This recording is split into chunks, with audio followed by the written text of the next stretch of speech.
first impeached president of South Korea is said to also be the first ousted leader to attend her own arrest warrant hearing on Thursday.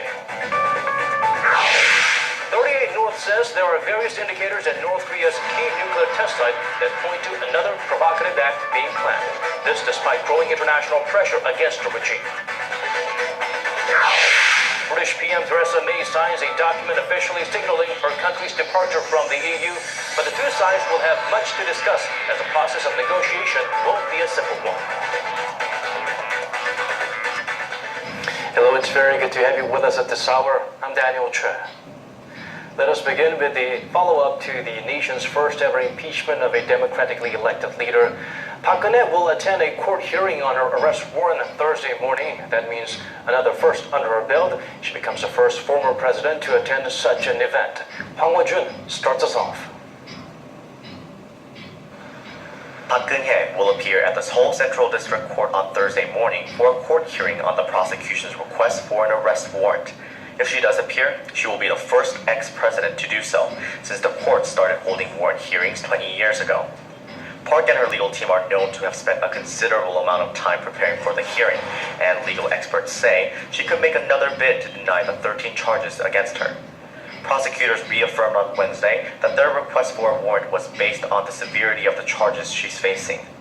Park is accused of colluding with her close confidant Choi Soon-sil to extort tens of millions of dollars from conglomerates, including Samsung Group, leaking confidential presidential office documents to Choi, and ordering the creation of a blacklist of cultural figures critical of the government. Many of Park's alleged accomplices, including Choi, have already either been arrested or jailed for their suspected involvement in the scandal. Prosecutors also said there is a risk Park could destroy evidence, as well as the concern that she could try to coerce other key witnesses to reverse their statements. Park supporters have argued that her arrest is unwarranted because she is not a flight risk, and such legal action is too severe for a former president who was recently impeached. Once the hearing is over, watchers say a decision is likely by early Friday morning. If the court grants the warrant, prosecutors will have up to 20 days to continue their investigation and file formal charges against her. If Park is arrested, she will become the country's third former president to be arrested for criminal allegations, following Roh Tae-woo and Chun Doo-hwan. If she's convicted of receiving bribes from conglomerates, she could be facing more than 10 years in jail. Hwang Woo-jun, Arirang News.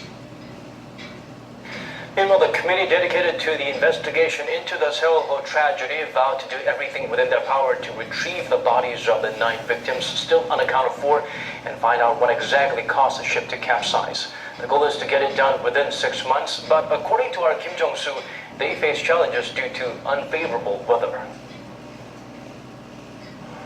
The 8-member Seoul Ferry Committee held its first meeting on Wednesday at Mokpo City Hall and appointed maritime lawyer Kim Chang-jun as its chairperson. At a short press conference afterward, Kim acknowledged the mounting expectations on the group, which had been inaugurated just the day before. He said that although the committee was created for the purpose of uncovering the reason why the vessel capsized, they will prioritize finding the remains of the 9 passengers who are still missing. Starting this week, the committee has an initial 6 months to investigate the ferry sinking and go through all available evidence. They also have the option of a 4-month extension. 5 of the committee's 8 members were chosen by lawmakers, while the other 3 were proposed by the Seoul ferry victims' families. With the inaugural meeting out of the way, the committee headed to Pyeongchang Harbor to meet with the family members of the 9 still missing passengers to discuss possible approaches to finding the remains. The task is expected to prove difficult in part because the ship is currently lying on its left side, on top of a semi-submersible ship, which will make it harder for investigators to move through the vessel safely than if it were upright. Korea's Oceans and Fisheries Ministry is thinking of separating the top 3 decks from the rest of the ship, so we can set that portion of the ship upright. But the families of the missing reportedly object to that method, fearing that it would jeopardize investigative attempts to determine what caused the ferry to capsize. In the meantime, however, the operation to transport the ferry to Mokpo Newport may have hit a snag. The ferry was expected to depart on Thursday afternoon and arrive on Friday, but there are concerns that the schedule could be pushed back due to deteriorating weather conditions. Kim Jong-soo, Arirang News. North Korea seems set to disregard all warnings from the international community again. Newly released satellite images show an uptick in activity around the key part of the North's main nuke test site. Our Kim Hyun-bin zooms in on what could be the regime's preparations for another provocation. A leading North Korea monitoring website says the regime's next nuclear test could be imminent. Citing commercial satellite images of North Korea's Punggye nuclear test site taken a few days ago, 38 North says 3 to 4 vehicles or equipment trailers were spotted near the entrance of the north portal, and the ground texture shows communication cables may have been laid. The website added the equipment will be used to initiate a nuclear test, collect explosion data, and process it. It also noted similar activities were spotted ahead of the North's most recent nuclear test in September of last year. The website added that water is also being pumped out of the north portal to keep the tunnel dry for monitoring. 38 North says there are no significant activities in other areas, meaning test preparations could be in the final stages.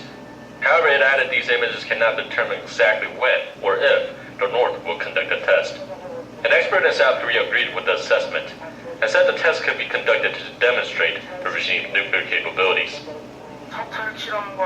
North Korea could conduct a nuclear test as soon as this weekend, and as with its fourth nuclear test, there is a high possibility it could use a real warhead. Pyongyang is trying to prove to the international community that it can already weaponize its nuclear warheads.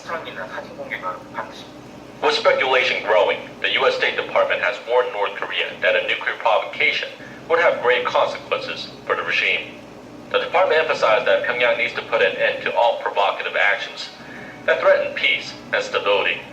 It also called on the regime to fulfill its international obligations and return to serious talks. Kim Hyun-bin, ADN News. According to the Russian ambassador to South Korea, Moscow is interested in cooperation with Pyongyang, while highlighting the country won't have anything to do with activities linked to the regime's nuclear and weapons development. It is seeking to bring in more North Korean workers. Connie Kim shares with us the Russian diplomat's remarks. North Korea and Russia are cozying up lately as China takes a firmer stance toward the regime with its recent suspension of North Korean coal imports. Earlier this month, North Korea and Russia signed a labor immigration accord under which they agreed to send more North Korean workers to Russia.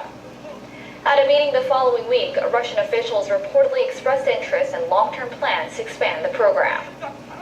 The bilateral cooperation comes at a time when a full range of global sanctions has been imposed on the regime, even amid reports that North Korea is preparing for another nuclear test.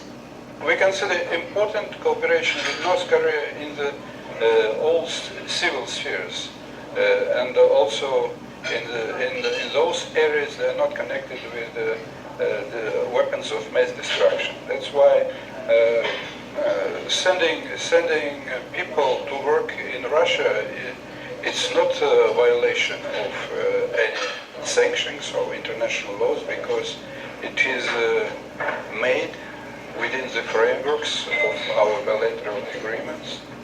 Moscow has been vocal against limits in the latest UN resolution on North Koreans working overseas, with Russian officials saying sanctions must not affect North Korean people's lives. In fact, Moscow has the second most North Korean workers after Beijing, with as many as 50,000 North Koreans believed to be working in Russia. The U.S. State Department has raised concerns about North Korea's export of labor, saying it generates a significant amount of revenue for the North Korean government and facilitates the development of the North's illicit nuclear missile programs. Some experts say that Moscow's real intent lies in defying Washington's military buildup in the Asia-Pacific region, while others say Moscow is interested in developing the eastern part of Russia using cheap labor. But one thing the experts agree on is that North Korea is hoping to build its ties with Russia.